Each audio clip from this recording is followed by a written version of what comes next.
তারকেশ্বর যুব টাউন মণ্ডলের সভাপতি সুমন তিওয়ারির নেতৃত্বে তারকেশ্বর চাউলপট্টিতে যুব আড্ডায় চায়ে পে চর্চায় উপস্থিত ছিলেন বিজেপি আরামবাগ সাংগঠনিক জেলার সহসভাপতি গণেশ চক্রবর্তী, সম্পাদক বাবু আশাও, আরামবাগ সাংগঠনিক জেলার প্রাক্তন সাধারণ সম্পাদক জগন্নাথ দাস ছাড়াও উপস্থিত ছিলেন বিজেপি রাজ্য মহিলা মোর্চার নেত্রী লিজা চ্যাটার্জি এবং তারকেশ্বর টাউন মণ্ডলের সভাপতি বিল্লমঙ্গল মালিক সহ বহু বিজেপি নেতাকর্মী।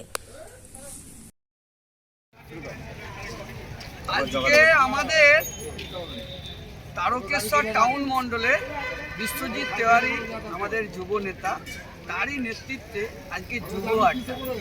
তো যুব আড্ডা বলতে গেলে এইটাই যে আমরা একটু পিছন দিকে দেখি যে 2011 সাল থেকে আর এই যে 26 সাল পর্যন্ত, অর্থাৎ এই 14 বছর আমরা কি পেলাম, যুবরা কি পেয়েছে, সেই বিষয়ে একটু চর্চা হচ্ছে।